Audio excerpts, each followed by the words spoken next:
Shalom. First and foremost, I want to give all praises, honor, and glory to Yahweh, Bahasham, Yahweh Shai, Bahasham, Recha Kodash.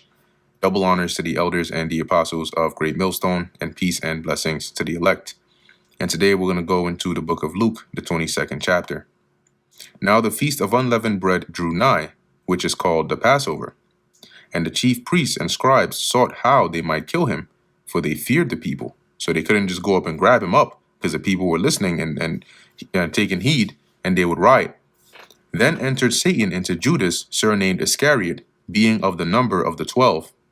And he went his way and communed with the chief priests and captains, how he might betray him unto them.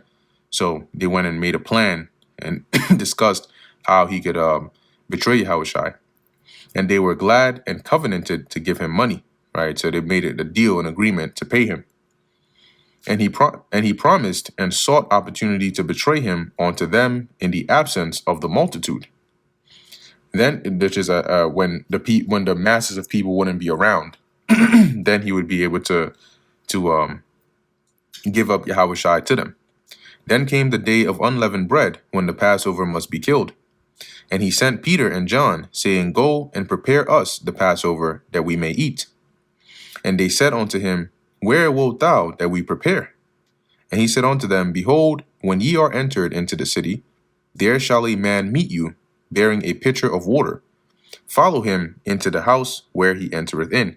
And that was this was an uncommon sign, because women usually were the ones that would be bearing pitchers, carrying water. Men didn't really do that. So it's not like a very common thing the Lord told them to look out for.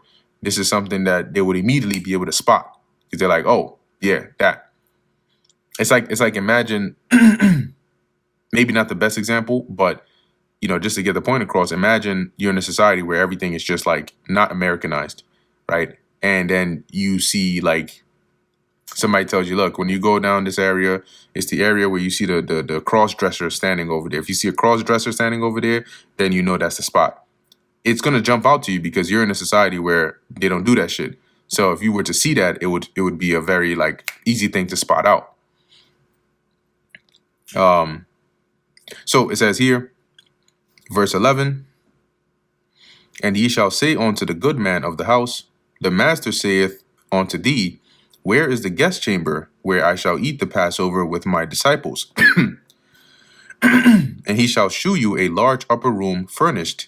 There make ready. And they went and found as he had said unto them, and they made ready the Passover. And when the hour was come, he sat down, and the 12 apostles with him. And he said unto them, With desire I have desired to eat this Passover with you before I suffer. And they still didn't get it, the suffer part. For I say unto you, I will not eat any more, or I will not any more eat thereof, until it be fulfilled in the kingdom of God. Because this was his last meal, his last Passover with them. And after that, he would be in the spirit world till he would come back again. And he took the cup and gave thanks and said, Take this and divide it amongst yourselves. For I say unto you, I will not drink of the fruit of the vine until the kingdom of God shall come. So he's still looking forward to that. And he took bread and gave thanks and brake it and gave unto them, saying, This is my body, which is given for you. This do in remembrance of me, right? So that the breaking of the bread, eating that, symbolizing partaking of the body of Yahushua, being in the body of Yahushua. Likewise, also the cup after supper, saying, This cup is the New Testament of my blood, which is shed for you. But, behold, the hand of him that betrayeth me is with me on the table. So they probably all pulled their hands off the table back real quick at that point. But he basically signaled to them that, yeah, there's one of you among here who's going to betray me. And truly the Son of Man goeth as it was determined, meaning as it was prophesied, as it was written and set up in the heavens, for him to have to go or die. But woe unto that man by whom he is betrayed. And they began to inquire among themselves which of them it was that should do this thing. And there was also a strife among them, which of them should be accounted the greatest. And he said unto them, The kings of the Gentiles exercise lordship over them, and they that exercise authority upon them are called benefactors. NLT, it says, Yahushua told them, in this world, the kings and great men lord it over their people, yet they are called friends of the people. But ye shall not be so. But he that is greatest among you, let him be as the younger. Why the younger? Because the younger are expected to serve. And he that is chief, as he that doth serve. For whether is greater, he that sitteth at meat, or he that serveth? Is not he that sitteth at meat? Right, the one that sits is the greater one, the one who is getting served. Yes? But I am among you as he that serveth. So I'm your master, but I'm here serving you. Okay, and that's basically being that example. The greater thou art, the more willing you should be to serve. Ye are they which have continued with me in my temptations, and I appoint unto you a kingdom, as my Father hath appointed unto me. And that's a very special thing, man. See, it's one thing to hear it back then, but when you see it manifest, you'll be grateful, to have heard those words. NLT, just as my Father has granted me a kingdom, I now grant you the right. Damn. Ooh, wee. That they may eat and drink at my table in my kingdom, and sit on thrones judging the 12 tribes of Israel. From a fisherman to, to a king. That's crazy. And the Lord said, Simon, Simon, behold, Satan hath desired to have you, that he may sift you as wheat. Meaning Satan wants to sift you. He wants to diminish your faith. He wants to take you out of this position, this ministry. But I have prayed for thee, that thy faith fail not. And when thou art converted, strengthen thy brethren. Right? So the Lord has said, I prayed for you. So basically, you don't, no matter what, you won't give in. You may get weak at a point, but you're not going to break. NLT, but I have pleaded in prayer for you, Simon, that your faith should not fail. So when you have repented and turned to me again, strengthen your brothers. And when was that? That was going to be after he denied the Lord, which he did, right? And the Lord was about to say it right there. And he said, strengthen your brethren, because Peter was the head, right? He was the head of the church that the Lord set up. Upon this rock will I build my church. And he said unto him, Lord, I am ready to go with thee both into prison and to death. So he's like, I'm resolved to go even into the grave with you. And he said, I tell thee, Peter, the cock shall not crow this day before that thou shalt thrice deny that thou knowest me.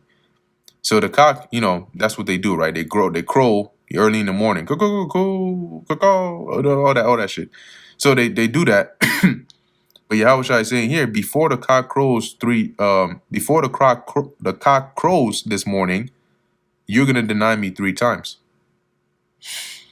And he said unto him, or unto them, when I sent you, and that's why he said, I prayed that, once you've converted, once you've repented, you strengthen your brethren.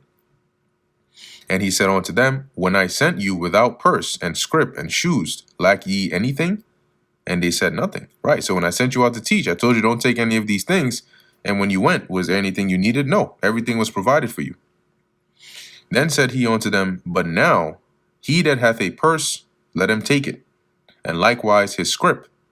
And he that hath no sword, let him sell his garment and buy one.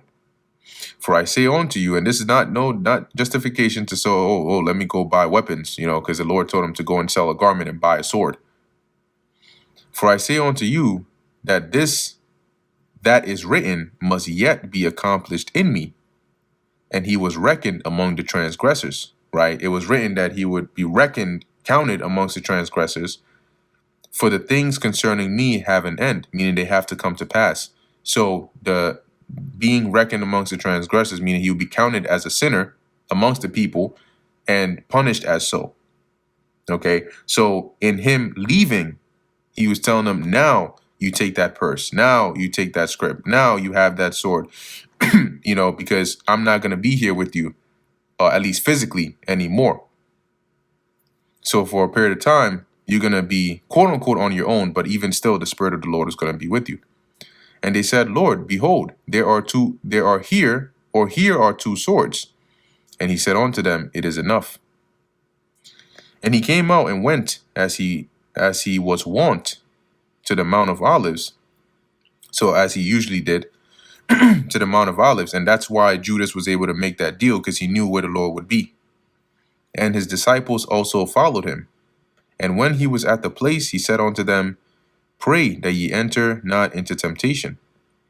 And when he was withdrawn from them about a stone's cast, and kneeling down, and prayed. A stone's cast is like how far you could throw a stone, like that average distance. That's how far up ahead he went. And he prayed, saying, Father, if thou be willing, remove this cup from me. Nevertheless, not my will, but thine be done. So he prayed because he was stressed. He was in anguish that if there was a way to pass this, and he wouldn't have to go through this, but, if this is how it has to be, then so let it be. And there appeared an angel unto him from heaven, strengthening him. And being in an agony, he prayed more earnestly. And his sweat was as it were great drops of blood falling down to the ground. So he was stressed, because it wasn't an easy thing that he would have to go through. He had to go through it by himself. And when he rose up from prayer and was come to his disciples, he found them sleeping for sorrow. Damn, so they were exhausted from sorrow, now having started to get a picture of what's going on. And he said unto them, why sleep ye? Rise and pray, lest ye enter into temptation. And while he yet spake, behold, a multitude, and he that was called Judas, one of the 12, went before them, and drew near unto Yahushua to kiss him. That was like a greeting, kissing him on the cheek. But Yahushua said unto him, Judas, betrayest thou the Son of Man with a kiss? When they which were about him saw what would follow, so when they realized, oh, Judas was the one and he just betrayed the Lord, he's what the hell? They said unto him, Lord, shall we smite with the sword? We got the swords. Should we go ahead and get to work? And one of them smote the servant of the high priest and cut off his right ear. And Yahushua answered and said, suffer ye thus far, meaning that's enough. And he touched his ear and healed him. Then Yahushua said unto the chief priests and captains of the temple and the elders which were come to him, be ye come out as against a thief with swords and staves? They came there with the swords, the staves, the armies, enough men. He's like, you coming out like you coming out after some thief or some grave criminal. When I was daily with you in the temple, ye stretched forth no hands against me, but this is your hour and the power of darkness. And so he's like, I understand you have to do this because, as it says, this is your hour. This is the time in which you have to fulfill your lot. NLT, why didn't you arrest me in the temple? I was there every day. But this is your moment, the time when the power of darkness reigns. Then they took him and led him and brought him into the high priest's house. And Peter followed afar off. And when they had kindled a fire in the midst of the hall, right, to warm up, and were sat down, Peter sat down among them. So he was trying to stay, as low key as possible. But a certain maid beheld him as he sat by the fire, and earnestly looked upon him and said, this man was also with him. So she's looking at him. She's like, yeah, that's him. He was one of the disciples. And he denied him, saying, woman, I know him not. And after a little while, another saw him and said, thou art also of them. And Peter said, man, I am not. And about the space of an hour, of 1 hour after another, confidently affirmed, saying, no, of a truth, this fellow also was with him. For he is a Galilean. No, he's one of the disciples. And Peter said, man, I know not what thou sayest. And immediately, when he yet spake, the cock crew. So just as he finished saying that, the cock crew. And the Lord turned and looked upon Peter. And Peter remembered the word of the Lord, how he had said unto him, before the cock crow, thou shalt deny me thrice. And Peter went out and wept bitterly. And the men that held Yahushua mocked him and smote him. And when they had blindfolded him, they struck him on the face and asked him, saying, Prophesy, who is it that smote thee? And many other things blasphemously spake they against him. And as soon as it was day, the elders of the people and the chief priests and the scribes came together and led him into the council, or into their council. So when the morning came, they led him to their council, saying, Art thou the anointed? Tell us. And he said unto them, If I tell you, you will not believe. And if I also ask you, you will not answer me, nor let me go. And he said that because he knew this had to happen. Hereafter shall the Son of Man sit on the right hand of the power of God. Meaning that after this, like, that's mission accomplished. He's going to go and sit on the right hand, sit thou on my right hand till I make thine enemies thy footstool. And really everything is going to be committed into his hand. Then said they all, Art thou then the Son of God? And he said unto them, Ye say that I am. And they said, What need we any further witness? For we ourselves have heard of his own mouth. Yeah, that's it. Case closed. Case closed. He just admitted it. He's guilty. He's guilty. He's guilty. And that brings us to the end of the book of Luke, the 22nd chapter. Lord willing, that was edifying to the elect. In closing, I want to give all praises, honor, and glory to Yahweh, Bahasham, Yahushai, Bahasham, Racha Kodash. And until next time, Shalom.